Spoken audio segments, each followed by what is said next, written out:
Hello student, मैं श्रीमती रामकली बाल बहादुर group of college से आपके लिए बॉटनी सेकेंड पेपर के कुछ नोट्स लेकर आई हुई हूँ। जैसे कि आपको पता है कि लास्ट ईयर कोविड के चलते आप लोगों को ऑनलाइन क्लास प्रोवाइड कराई गई थी, उसी तरीके इस बार भी आपको ऑनलाइन क्लासेस प्रोवाइड कराई जाएंगी। इसमें आपको जो आपका कोर्स है उसी में इम्पॉर्टेंट क्वेश्चंस जो हैं जो एग्ज़ाम्स में आते हैं मोस्ट प्रॉब्ली उनको पढ़ाया जाएगा और उनके सॉल्यूशंस दिए जाएंगे तथा आपको कुछ क्वेश्चन मैं घर के लिए भी दूंगी जो आप लोग घर में बैठ के सॉल्व करें और उनके आंसर्स लर्न करें या अपने नोट्स खुद से बनाएं। अगर नोट्स बनाने में या आंसर्स लर्न करने में कोई प्रॉब्लम होती है तो आप कमेंट बॉक्स में या कॉलेज के व्हाट्सएप ग्रुप में मुझे इन्फॉर्म कर सकते हैं। जैसा भी होगा एज सुन एज पॉसिबल जैसा भी हो सकेगा मैं आप लोगों के सारे आंसर्स आप तक पहुंचाने की कोशिश करूंगी। आपको इस पेपर में बॉटनी का सेकंड पेपर तैयार करना है जिसका नाम है आपका cytogenetics, plant breeding and biostatics. आप लोगों ने लास्ट ईयर साइटोलॉजी पढ़ी हुई है तो जेनेटिक्स भी पढ़ी हुई है, तो उसी तरीके से जैसे लास्ट ईयर आपने जूलॉजी थर्ड पेपर में पढ़ा था जेनेटिक्स वगैरह, तो वो जीवों की थी, मतलब जीव मतलब जंतुओं की थी, और ये बॉटनी मतलब वनस्पति पौधों की है। बहुत ही सिमिलर है, कई चीज़ें हैं जो मिलती हुई हैं और कुछ चीज़ें हैं जो डिफरेंट भी हैं उससे, लेकिन हाँ जो आपने वहाँ पढ़ा था वही यहाँ पे बहुत ही कारगर होगा। अगर लास्ट ईयर आप लोगों ने बहुत अच्छे से पढ़ा होगा तो आप लोग यहाँ पे सारे क्वेश्चंस को नॉर्मली सॉल्व कर सकते हो। मेन ये पेपर आपका कहने को तो बहुत टफ है लेकिन है बहुत ही ईजी अगर आप लोग इसे अच्छे से तैयार करते हो। चलो स्टूडेंट स्टार्ट करते हैं। सबसे पहले आप लोग देखिए पेपर का नाम, ये बीएससी सेकेंड ईयर का कोर्स है और बॉटनी सेकेंड पेपर है। आपको पता है जैसे कि बॉटनी में 3 पेपर हैं, botany first paper, botany second paper और बॉटनी थर्ड पेपर। मैंने लास्ट टाइम आपको बॉटनी फर्स्ट पेपर के नोट्स प्रोवाइड किए थे, अब आपको बॉटनी सेकेंड पेपर के कुछ क्वेश्चन है उनको प्रोवाइड कर रही हूँ। अब पेपर का नाम आपको पता चल गया, cytology, genetics, plant breeding and biostatics. Cytology मतलब हुआ कोशिका से जुड़े हुए सभी भाग, अंग या कोशिका का अध्ययन करना। मैंने पहले बताया लॉजी सब जहाँ पे लग जाता है वहाँ पे होता है उसका अध्ययन करना। साइटो मतलब होता है कोशिका, तो सेल कोशिका से जुड़े हुए विज्ञान का अध्ययन करना जिसमें होता है उसको साइटोलॉजी बोलते हैं। जेनेटिक्स मतलब हो गया आपके वंशानुक्रम जो भी है वो आपको बताया जाएगा। प्लांट ब्रीडिंग मतलब पौधे किस तरीके बढ़ते हैं और किस तरीके उसमें ब्रीड्स होते हैं ये आपको इस पेपर में बताया जाए। बायोस्टैटिक्स भी है। ठीक है स्टूडेंट, चलो आपका स्टार्ट किया जाता है आज का क्वेश्चन एंड आंसर का सीरीज। स्टूडेंट फर्स्ट पेपर जो है आपका सेकंड पेपर है, इसमें फर्स्ट क्वेश्चन आपका पढ़ा हुआ है प्रोकैरियोटिक और यूकैरियोटिक कोशिकाओं में अंतर बताइए। आपको लास्ट टाइम मैंने बहुत से अंतर बता रखे हैं तो ज़्यादा कुछ बताने की ज़रूरत नहीं है। मैंने इसमें बहुत कम लिख रखे हैं, 5 ओनली, लेकिन मैं आपको काफ़ी कुछ बता दूंगी जिससे कि आपका ये तैयार हो। 5 इसलिए लिखे हैं कि आप लोग देख सको कि हाँ ये क्वेश्चन है, आंसर आप लोग खुद से भी तैयार कर सकते हो। देखो क्या होता है, जो प्रोकैरियोटिक सेल होती है आप लोगों को पता होगा, प्रोकैरियोटिक सेल मोस्टली उनमें पाई जाती है जिनमें आप लोगों को हरित लवक मिलता है। ठीक है, तो मोस्टली ये प्लांट में भी बहुत सारे चीज़ें नहीं जरूरी सारे प्लांट में पाई जाए, हाँ प्लांट सेल भी इसे बोलते हैं। और यूकैरियोटिक सेल जो होती है वो आपकी मोस्ट प्रॉब्ली प्लांट में जंतुओं में सभी जगह पाई जाती है। तो ये जो यूकैरियोटिक सेल होती है ये हम लोग एनिमल सेल बोलते हैं, प्रोकैरियोटिक को प्लांट सेल भी बोलते हैं। प्रोकैरियोटिक सेल में मेसोसोम पाए जाते हैं और आपकी यूकैरियोटिक सेल में नहीं पाए जाते हैं। प्रोकैरियोटिक सेल में सूक्ष्म नलिकाएं मतलब छोटी छोटी जो नलिकाएं होती हैं वो एब्सेंट रहती हैं मतलब नहीं पाई जाती, और यूकैरियोटिक सेल में अपोजिट है तो पाई जाएंगी। न्यूक्लियोसोम नहीं होते प्रोकैरियोटिक सेल में, न्यूक्लियोसोम आपके नहीं पाए जाते हैं और यूकैरियोटिक सेल में आपके न्यूक्लियोसोम पाए जाते हैं। सबसे मोस्ट इम्पॉर्टेंट जो अंतर है वो है प्रोकैरियोटिक सेल में 70S राइबोसोम्स पाए जाते हैं, मतलब राइबोसोम जो होंगे 70S टाइप के। राइबोसोम 2 प्रकार के होते हैं, आप लोगों को पता है स्टूडेंट, 70S और 80S। तो जो प्रोकैरियोटिक सेल होती है उसमें 70S टाइप के ही पाए जाते हैं, केवल 70S टाइप के, और यूकैरियोटिक सेल में 70S और 80S दोनों टाइप के राइबोसोम्स पाए जाते हैं। ठीक है, प्रोकैरियोटिक सेल में स्वपोषित जीवों में प्रकाश संश्लेषण रंजक पट्टिकाओं से जुड़े होते हैं। मतलब आप समझ रहे हो ना, इसमें जो आपका प्रकाश संश्लेषण होता है। आप ये पौधे जो प्रकाश संश्लेषण भोजन बनाते हैं, तो आपको पता है प्रकाश संश्लेषण क्रिया किसमें होती है, जिसमें ग्रीन कलर पाया जाता है। तो रंजक का मतलब यहाँ पे यही डिनोट कर रहा है कि जहाँ पे ग्रीन कलर पाया जाएगा वहाँ पे ही प्रोकैरियोटिक सेल पाई जाएंगे, क्योंकि यहाँ पे प्रकाश संश्लेषण आप लोगों को पता है फोटोसिंथेसिस, प्रकाश संश्लेषण फोटोसिंथेसिस की क्रिया वहीं होती है जहाँ पे आपका ग्रीन कलर पाया जाता है। उसके यूकैरियोटिक सेल, इस पे प्रकाश संश्लेषी पट्टिकाएं 2 इकाई झिल्ली आवरण और हरित लवक से घिरी होती है। मतलब जो इसमें यूकैरियोटिक सेल होती है उसमें ग्रीन कलर तो पाया जाएगा, क्योंकि इसमें एंटीएस एटीएस दोनों टाइप के राइबोसोम्स पाए जाते हैं। तो जो मतलब कि प्रकाश संश्लेषण का कलर होगा, जैसे कभी कभी होगा तो किसी के अंदर पाया जाना, कुछ कीड़े मकोड़े होते हैं या कुछ पौधे होते हैं जिनमें जैसे हम लोग किसी की छाल को ऊपर से निकालते हैं तो ऊपर से ब्राउन कलर होता है, अंदर जब देखते हैं तो उसमें ग्रीन कलर पाया जाता है। इस तरीके 2 परतों के अंदर पाया जाता है ग्रीन कलर। नेक्स्ट क्वेश्चन है आपका, और भी कई सारे अंतर हैं, जैसे कि इसमें जो आपकी यूकैरियोटिक सेल होती है उसमें 3 प्रकार के डीएनए पॉलीमरेज पाए जाते हैं, और प्रोकैरियोटिक सेल में आरएनए पाया जाता है। ठीक है, और प्रोकैरियोटिक सेल के उदाहरण जीवाणु, नील हरित शैवाल, माइकोप्लाज्म, और यूकैरियोटिक सेल के उदाहरण प्रोटोजोआ, शैवाल तथा और भी उच्च प्राणी जैसे मनुष्य वगैरह भी हो सकते हैं। ठीक है, अब यहाँ पे इसलिए नहीं बोल सकते क्योंकि बॉटनी है। ठीक है, नेक्स्ट क्वेश्चन आपका आता है संयुक्त सूक्ष्मदर्शी। आप लोगों को 3 सूक्ष्मदर्शी हैं, मैंने लास्ट टाइम ही बताया था, लास्ट टाइम लिखाया नहीं था लेकिन लास्ट टाइम दिखाई थी क्योंकि मैंने लैब करवाई है इसकी। तो संयुक्त सूक्ष्मदर्शी कंपाउंड माइक्रोस्कोपी ये आप लोगों ने यूज किया है, जो भी डिसेक्शन करते थे इसमें आपने कंपाउंड माइक्रोस्कोप को अच्छे से यूज किया है। तो उसका क्वेश्चन आता है, ये फंसता भी आप लोग अच्छे से तैयार करिएगा। क्या है, छात्रों द्वारा प्रयोग किए जाने वाला माइक्रोस्कोप ब्राइट फील्ड सिद्धांत पर कार्य करता है। जो छात्रों द्वारा हम लोग जो यूज करते हैं, बच्चे स्टूडेंट जो यूज करते हैं, वो जो माइक्रोस्कोप होता है वो ब्राइट फील्ड सिद्धांत है। ब्राइट फील्ड सिद्धांत का मतलब हुआ कि एकदम इजीली प्रयोग किया जाने वाला, कोई परेशानी ना होना और सबको समझ में आने वाला सिद्धांत जो था ब्राइट फील्ड सिद्धांत, इसमें कार्य करता है हमारा कंपाउंड माइक्रोस्कोप। इसके 3 लेंस प्राणी होती हैं, इसमें लेंस 3 होते हैं। ये मैंने बहुत अच्छे से लास्ट टाइम, अगर आप लोगों ने मेरी क्लास देखी होगी तो मैंने समझाया था बहुत अच्छे से।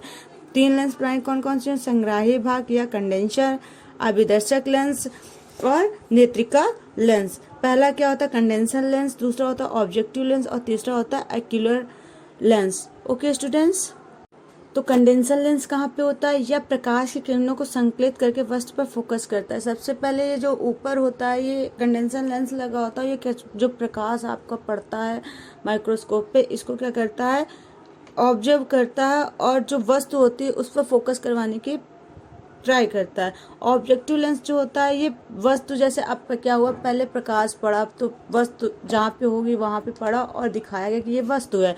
तो ऑब्जेक्टिव लेंस जो होता है वो उसका प्रतिबिंब जो बन रहा होता है, जैसे कि कुछ भी बनाया हमने देखा उसमें, तो जो भी प्रतिबिंब का मतलब वो चित्र, जिस वस्तु को हम देख रहे हैं उसका चित्र बनाने की कोशिश करता है ऑब्जेक्टिव लेंस। एक्यूल लेंस जो होता है वो हमारा सबसे पहला जो चित्र होता है वो हमारी आंखों को दिखा देता है कि ये चित्र बन चुका। अब लेंस क्या होता है, प्रयोग में आने वाले लेंस अवर्णक या एक्रोमेटिक लेंस, विपथी या एप्लोनेइक या प्रतिकारी लेंस होते हैं। जो प्रयोग किए जाते हैं वो हमारे लेंस जो होते हैं एक्ट्रोनेटिक मतलब होते हैं कि आंखों को आसानी से यूज करने वाले, परेशानी न देने वाले, और अविपथित का मतलब हुआ कि परेशान न करने वाले। ठीक है, नॉर्मली यूज करे जाने वाले। और ये जो होते हैं हमारे संयुक्त सूक्ष्मदर्शी की विभेदन क्षमता से सीमित होते हैं, मतलब जैसे संयुक्त सूक्ष्मदर्शी होती है उसी की विभेदन क्षमता से आसपास ही होते हैं। यह केवल किसी वस्तु को 2000 गुना, जैसे कोई वस्तु है नॉर्मली नहीं दिखती तो उसका डबल समझ 2000 गुना बड़ा कर देंगे उस चीज को और तब हमें दिखाएंगे बड़ा सा चित्र। इस किंतु ऑयल इमर्शन टेक्निक से या 0.25 माइक्रोन आकार की वस्तुओं को देख पाना भी संभव है। मतलब कंपाउंड माइक्रोस्कोपी जो होती है वो बिल्कुल छोटी 0.2 म्यू माइक्रोन, जो नॉर्मल आंखों से या हम लोग सूक्ष्मदर्शी से भी नहीं देख सकते, वो कंपाउंड माइक्रोस्कोपी नॉर्मली हम लोगों को हर चीज़ दिखा देती है। अब इसकी कार्यविधि क्या होती है, प्रकाश के स्रोत, प्रकाश की किरणें ऑब्जेक्टिव लेंस के माध्यम से वस्तु पर पड़ती हैं। जो भी होता है, पहले मैंने पहले ही बताया था कि सबसे पहले जाएंगे और कंडेंसर लेंस पे पढ़ेंगे, उसके बाद ऑब्जेक्टिव लेंस पे जाके उसका प्रतिबिंब बना देंगे। फिर ऑब्जेक्टिव लेंस वस्तु का क्या बना देती है, प्रतिबिंब बना देती है।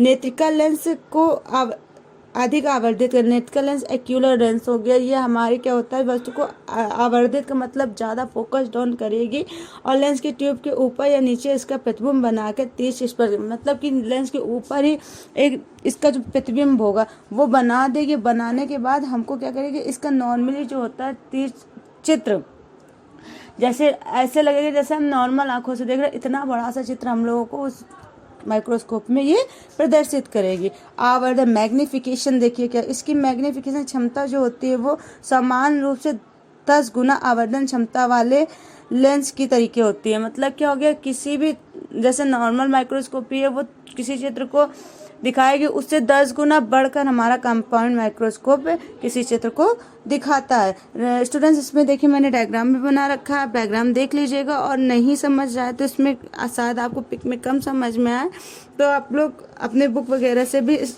डायग्राम को देख सकते हैं और तैयार कर लीजिएगा। बहुत ही सरल होता है और पढ़ने में भी बहुत आसान रहता है, समझने में भी ये माइक्रोस्कोपी बहुत नॉर्मल है। आप लोग अच्छे से तैयार कर लीजिए, एग्जाम में मोस्ट प्रॉब्ली ये माइक्रोस्कोपी आती है। नेक्स्ट क्वेश्चन आपका फंसता है, थैलेकाइड क्या होता है। थैलेकाइड एवं ग्रेना, ये आपको जो क्लोरोप्लास्ट आप लोग पढ़ते हो उसमें पता चलता है थैलेकाइड एक्चुअली में होता क्या और कहाँ पाया जाता है। पहली बात तो हम लोग वनस्पति विज्ञान पढ़ रहे हैं तो मोस्ट प्रॉब्ली कहाँ पाया जाएगा, पेड़ पौधों में ही पाया जाएगा। ग्रेना लगा है तो ग्रेना शब्द का मतलब हुआ कि जहाँ पे कलर्ड स्टेनिंग चीज़ें होंगी वहाँ पे थैलेकाइड पाया जाएगा। तो आप देखिए स्टूडेंट, स्ट्रोमा में जगह जगह पर पट्टिकाओं के 40 से 80 ढेर दिखाई पड़ते हैं। क्या होता है, जब आप लोग हरित लवक का चित्र देखेंगे तो उसमें क्या सिक्के के तरीके कई सारे आकृति दिखाई देंगी, उसमें कई सारी जो लेयर्स होंगी वो हमारी क्या कहलाती हैं, लेयर्स, पट्टिकाएं। तो ये 40 से 80 ढेर दिखाई पड़ते हैं। ग्रेना पट्टिकाओं को ढेर कहते हैं। जो आपकी ये पट्टिकाएं होती हैं ये हमारी क्या कहलाती हैं, ढेर जो होती हैं। जो ग्रेना सिक्के के ऊपर जो आकृति होती है, पट्टिका मतलब लेयर्स होती हैं, उनको हम लोग क्या बोलते हैं, ढेर। ठीक है, प्रत्येक ग्रेनम में 5 से 25 या इससे अधिक चपटी खोखलियां पट्टिकाएं दिखाई देती हैं जो सिक्कों की भांति ऊपर दूसरे पर स्थित रहती है। देखो अभी मैंने बताया था स्टूडेंट कि सिक्के के तरीके पाई जाती हैं। देखो इसमें लिखा भी हो, सिक्के की भांति ऊपर दूसरे पर एकत्रित होती हैं। इन खोखली पट्टिकाओं को ही क्या कहते हैं, थैलेकाइड कहते हैं। पार्क एवं बिगिंस नामक वैज्ञानिक ने 1964 ईस्वी में थैलेकाइड संरचना का इलेक्ट्रॉन माइक्रोस्कोपी में फ्रीज टेक्निक द्वारा देखा था। ठीक है, पिंड नामक अपेक्षाओं में 0.2 माइक्रो और मिमाइक्रोन और 0.8 मिमाइक्रोन तक इसके पट्टिकाओं को देखा जा सकता है। मतलब क्या, वो बहुत ही माइक्रोस्कोपी देखोगे जब आप लोग स्टेन वगैरह करके पत्तियों को, तब आपको ये थैलेकाइड दिखता है और बहुत ही छोटा होता है तो समझ में कम आता है। लेकिन हाँ, जब आप लोग माइक्रोस्कोपी में देखो, कंपाउंड माइक्रोस्कोपी वगैरह में, तो आपको बिल्कुल एग्जैक्ट दिखाई देगा सिक्के जैसी संरचना। स्टूडेंट लास्ट टाइम मैंने इसको दिखाया भी था आप लोगों को करके। शैवालों कोशिकाओं की क्लोरोप्लास्ट में थैलेकाइड ढेर कृत नहीं होते। जो शैवाल्स होते हैं, जैसे शैवाल्स में कलर ग्रीन कलर नहीं, जहाँ ग्रीन कलर नहीं पाया जाएगा वहाँ पर थैलेकाइड संरचना नहीं पाई जाती। अच्छा, जिनमें थैलेकाइड नहीं होगा उनमें ग्रेना भी नहीं पाया जाएगा। ये स्ट्रोमा में एक दूसरे से स्वतंत्र 2 इकाई समांतर वर्णयुक्त पट्टिकाओं के समूह होते हैं। और जहाँ पे स्ट्रेन का मतलब समझ लो, जहाँ पे कलर पाया जाएगा ग्रीन कलर, वहीं पे थैलेकाइड संरचना पाई जाएंगी। ठीक है स्टूडेंट, समझ आ गया थैलेकाइड। नेक्स्ट क्वेश्चन आपका बनता है, माइक्रोकॉन्डिया क्या होता है। माइक्रोकॉन्डिया जिनको समानता कोशिका का क्या कहते हैं, पावर हाउस। लास्ट टाइम में मैंने बहुत अच्छे से पढ़ाया था, आप लोगों को बहुत अच्छे समझ में आया था, डायग्राम भी बनवाया था। आप लोग डायग्राम इसका घर में बनाइएगा और ट्राई करिएगा। माइक्रोकॉन्डिया जिनको समानता कोशिका का पावर हाउस कहते हैं, पावर हाउस सेल के नाम से भी जाए। पावर हाउस का मतलब समझ लो, जितनी भी कोशिका की एनर्जी होगी वो एटीपी के थ्रू माइक्रोकॉन्डिया में ऑब्जर्व होती है और एकत्रित होती है, और जब यूज होता है तब उसका हम लोग यूज करते हैं। जंतुओं तथा पौधों की कोशिकाओं के कोशाद्रव्य में मिलने वाले सूक्ष्म फिलामेंट तथा कणिकी अंगक है। जो माइक्रोकॉन्डिया होती है वो जंतुओं और वनस्पतियों दोनों में पाया जाता है। ठीक है। फिलामेंट कोशिकाओं में कण की अंगाक है, ये कोशिकाओं में ऊर्जा प्रदान करते हैं। जो माइक्रोकॉन्ड्रिया होते हैं आपको पता है एनर्जी पावर हाउस बोलते हैं, तो ये क्या करते हैं, ऊर्जा प्रदान करते हैं। पहले तो ये सारी ऊर्जा को एकत्रित करने के बाद फिर उसको जब यूज होता है तो उसको शरीर में देते हैं, और देने के बाद फिर से जो एक्स्ट्रा ऊर्जा होती है उसको एटीपी के रूप में अपने शरीर में संरक्षित रखते हैं। ये पौधों एवं जंतुओं दोनों की कोशिकाओं में पाए जाते हैं, किंतु बैक्टीरिया तथा स्तनियों, बैक्टीरिया जो होते हैं, ये पहली बात तो जो माइक्रोकॉन्ड्रिया होता है वो पौधों और जंतुओं दोनों की कोशिकाओं में पाए जाएंगे, लेकिन जो बैक्टीरिया होते हैं, स्तनियों मतलब होते हैं जो स्तनधारी जंतु होते हैं कि परिपक्व लाल रुधिर कणिकाओं में अनुपस्थित रहते हैं। जो आपके बैक्टीरिया होंगे और जो आपके स्तनीय होंगे उनमें लाल रुधिर कणिकाएं जो पाई जाती है उसमें आपका माइक्रोकॉन्ड्रिया नहीं पाया जाता है। स्टूडेंट समझ में आ गया, इसका डायग्राम बनाइएगा आप लोग होमवर्क में और अच्छे से तैयार करिएगा। नेक्स्ट क्वेश्चन आपको फंसता है, राइबोसोम्स क्या होते हैं। राइबोसोम्स सूक्ष्म कण हैं, ये एंडोप्लाज्मिक रेटिकुलम की झिल्लियों में लगे हुए होते हैं। ये कोशिका में प्रोटीन का संश्लेषण करते हैं, अतः इसको प्रोटीन की फैक्ट्री भी कहा जाता है। पहली बात तो राइबोसोम जो होते हैं वो सूक्ष्म कण होते हैं और कोशिका के एंडोप्लाज्मिक रेटिकुलम की झिल्लियों में पाए जाते हैं, और ये कोशिका द्रव्य में छिद्र हुए मिलते हैं।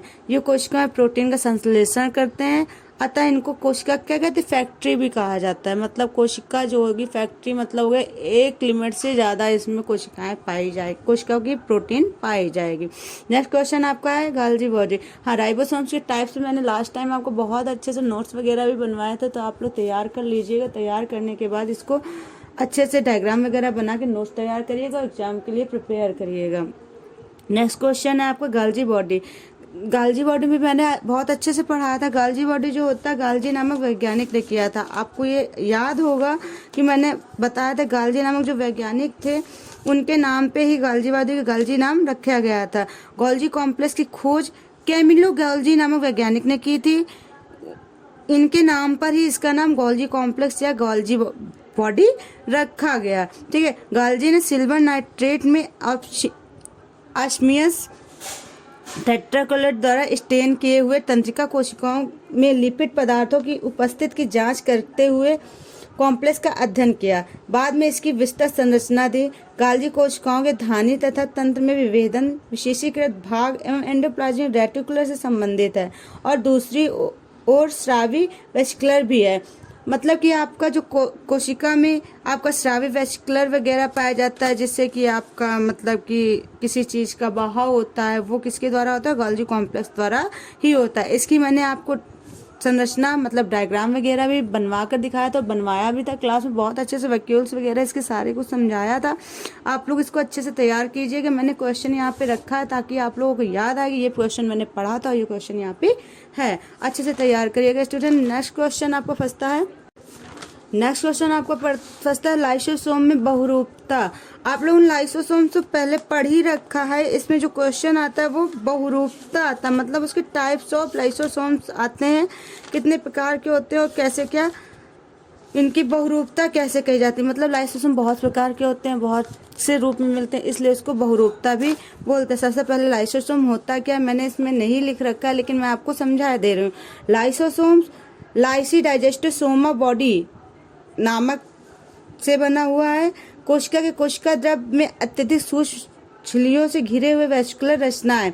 यकृत कोशिकाओं में वैज्ञानिकों ने इन्हें सर्वप्रथम देखा था। सबसे पहले जो आपकी लीवर सेल्स होती हैं उसमें आपका लाइसोसोम देखा गया था। पेरिकेनेक्युलर डेंस बॉडीज नाम दिया इसको सबसे पहले क्रिश्चियन डी डुबे नामक वैज्ञानिक थे, उन्होंने लाइसोसोम रखा। मतलब कि लाइसोसोम के जनक का नाम अगर आपसे पूछा जाता है तो आप लोग क्रिश्चियन डी डुबे का नाम लेंगे कि ये इनके जनक हैं, इन्होंने बताया था। और ये घातक कोशिकाएं भी कहलाती हैं। लाइसोसोम जो होती है हमारे शरीर में विषैली कोशिकाएं या घातक कोशिकाएं भी कहलाती हैं। अब लाइसोसोम्स को बहुरूपता क्यों कहते हैं, क्योंकि लाइसोसोम जो होता है बहुरूपी होते हैं। बहुरूपी मतलब कई सारे प्रकार से पाए जाते हैं और इनके अवयव पाचन के रूप में अनुरूप बदलते रहते हैं। जैसे पाचन जब क्रिया होती है बॉडी में तो लाइसोसोम्स के अवयव होते हैं, लाइसोसोम्स के जो कार्य करने के प्रकार होते हैं वो अलग अलग तरीके से कार्य करते हैं, कभी किसी तरीके से कभी किसी तरीके से अलग अलग टाइप से कार्य करते हैं। तो ये इनके जो टाइप्स होते हैं बहुत सारे होते हैं, इस वजह से इसको बहुरूपता बोलते हैं। पहला टाइप्स होता है प्राइमरी लाइसोसोम, दूसरा होता है सेकेंडरी लाइसोसोम, थर्ड होता है रेजिडुअल लाइसोसोम्स और बॉडी। ठीक है, नेक्स्ट आपका होता है ऑटोफेजिक वैक्यूल्स, मतलब ऑब्जेक्टिव वैक्यूल्स मतलब होता है रिक्तिकाएं। ठीक है, ये इसके बहुत सारे टाइप्स होते हैं, इसको इसलिए लाइसोसोम्स को बहुरूपता भी बोलते हैं। लाइसोसोम्स की बहुरूपता यही होती है कि उसमें बहुत सारे रूप पाए जाते हैं, बहुत सारे प्रकार पाए जाते हैं, इसलिए उसको लाइसोसोम्स की बहुरूपता कहते हैं। नेक्स्ट है आपका क्वेश्चन परऑक्सीसोम। परऑक्सीसोम भी आपको मैंने लास्ट टाइम पढ़ाया था, परऑक्सीसोम पर टिप्पणी दीजिए, आ जाता है कभी कभी, तो इसको भी देख ले। परऑक्सीसोम की खोज 1965 में क्रिश्चियन डी डुबे ने की थी, जबकि परऑक्सीसोम में टोलबर्ट नामक वैज्ञानिक ने दिया था नाम। क्या क्रिश्चियन डी डुबे ने पहले देखा कि परऑक्सीसोम कुछ होता है, उसको माइक्रोस्कोप से देखा और देखने के बाद उन्होंने बताया कि हाँ ऐसा कुछ होता है, कुछ ऐसा कण या कणिकाएं पाई जाती हैं जिसमें परऑक्सीसोम, उन्होंने नाम नहीं दिया, लेकिन नाम जो हमारे टोलबर्ट नामक वैज्ञानिक थे उन्होंने नाम दिया। और देखा किसने था सबसे पहले इसको? क्रिश्चियन डी डुबे ने, मतलब बताया था कि ऐसा कुछ होता है, तो उन्होंने देखा कि हाँ ऐसा होता है टोलबर्ट ने, और उसका नाम परऑक्सीसोम दे दिया। और परऑक्सीसोम एक कला से घिरा हुआ कोशिकांग है, जिसकी कला की मोटाई क्या होती है? 6.5 मिलीमाइक्रोन से 7.6 मिलीमाइक्रोन तक होती है। इसकी कला की प्रोटीन एंडोप्लाज्मिक रेटिकुलम से नहीं बनी होती है। परऑक्सीसोम में श्वसन के लिए विकल्प उपस्थित होते हैं। यह श्वसन हाइड्रोजन पर ऑक्साइड और वसी अम्लों के उपापचय से संबंधित होते हैं। सबरी और रॉस नामक वैज्ञानिक के अनुसार परऑक्सीसोम जो होते हैं वो हरित लवक, जहाँ पे आपका हरित लवक पाया जाएगा वहीं पर ये पाए जाएंगे। और परऑक्सीसोम जो होते हैं हरित लवक जहाँ पे पाया जाएगा जिन पौधों में, उनमें श्वसन क्रिया करवाने में सहायता करते हैं।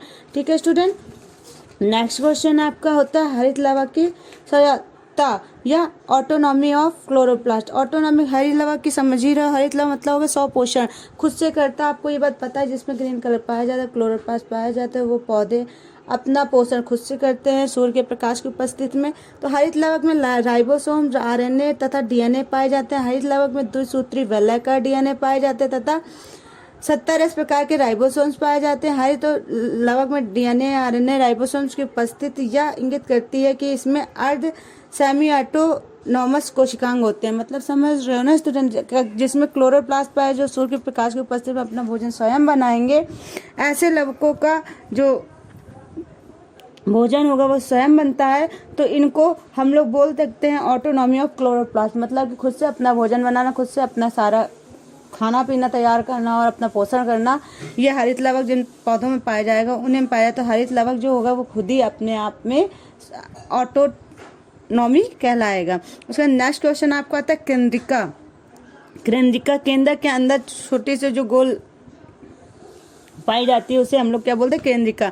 इसकी खोज फोंटाना नामक वैज्ञानिक ने 1781 ईस्वी में की थी। यह गोलाकार अंडाकार काय होती है जो प्रत्येक प्राणी के कोशिका विभाजन में अंतरावस्था में दिखाई देती है। मतलब समझ लो जब कोशिका का विभाजन होता है बिल्कुल अंदर बहुत छोटी सी ये जो होती है केंद्रिका दिखाई देती है। यह पूर्वावस्था प्रोफेज में विलुप्त होकर अंतावस्था मेटाफेज में पुनः दिखाई देती है। साधारणतः कोशिका में केंद्रिका की संख्या गुणसूत्र की संख्या पर निर्भर, मतलब जितने गुणसूत्र होंगे उसी पे कोशिका डिपेंड करता है कि इतनी सारी कोशिकाएं भी पाई जाएंगी।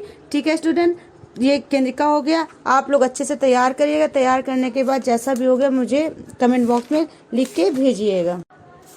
स्टूडेंट देखिए, मैंने आपके लिए कुछ क्वेश्चंस लिख रखे हैं, कुछ हैं जिनको आप लोगों को डायग्राम सहित पढ़ना है, याद करना, उनके टाइप्स प्रकार मैंने नॉर्मल सा लिख रखा है ताकि आप लोग देख सको, लिख सको, लेकिन आप लोग उनके टाइप्स और उनका डायग्राम, उनका कार्य, उनके जो भी आपको लाभ हानि जो भी पता हो, जैसे भी पता हो, बुक्स वगैरह से लिखिएगा और लिख कर लर्न कीजिएगा, नोट्स बनाइएगा, जिससे कि आप लोगों का जो कोविड टर्म्स चल रहा है इसमें जो माइंड है वो पढ़ाई लिखाई में ज़्यादा से ज़्यादा लगे, इधर उधर की बातों में ना लगे। इसलिए होमवर्क है, इसे आप ज़रूर ट्राई करिएगा। जो भी प्रॉब्लम होती है आप कमेंट बॉक्स में या व्हाट्सएप ग्रुप में बताइएगा, मैं सॉल्व करने की कोशिश करूंगी। पहला क्वेश्चन है न्यूक्लियोसोम क्या होते हैं, टाइप्स ऑफ न्यूक्लियोसोम, सारा कुछ आपको लिखना है। सेंट्रोसोम, नेक्स्ट क्वेश्चन है सेंट्रोसोम क्या होते हैं।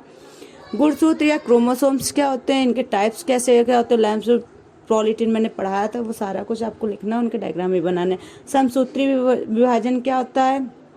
उसके बाद डिप्लोटिन या पैचिटिन क्या होता है, जीवन अवस्था मोस्ट इंपॉर्टेंट क्वेश्चन होता है, जरूर याद कर लीजिएगा, ना है तो आप मुझसे पूछिएगा। क्रॉसिंग ओवर क्या होता है, लास्ट टाइम मैंने बहुत अच्छे से पढ़ाया था। इसका आपको डायग्राम वगैरह सब कुछ बनाकर मुझे व्हाट्सएप ग्रुप में भेजना भी है और उसको तैयार करके लर्न करना भी है। स्टूडेंट घर पर रहिए, सुरक्षित रहिए, ज़्यादा ज़्यादा पढ़ाई में दिमाग लगाइए, इधर उधर की बातों में ना लगाइए। आपके कॉलेज ने बहुत ही अच्छा काम आप लोग तैयार किया कि ऑनलाइन क्लास वगैरह प्रोवाइड कर रहे हैं, जिससे आप लोगों की पढ़ाई नहीं रुक रही है। तो आप लोग पढ़ाई में ध्यान दीजिएगा और जितना हो सके उतना अच्छे से लर्न कीजिए, जिससे कि आपको समझ में भी आए और आपके एग्ज़ाम में फ़ायदा भी मिले। ठीक है स्टूडेंट।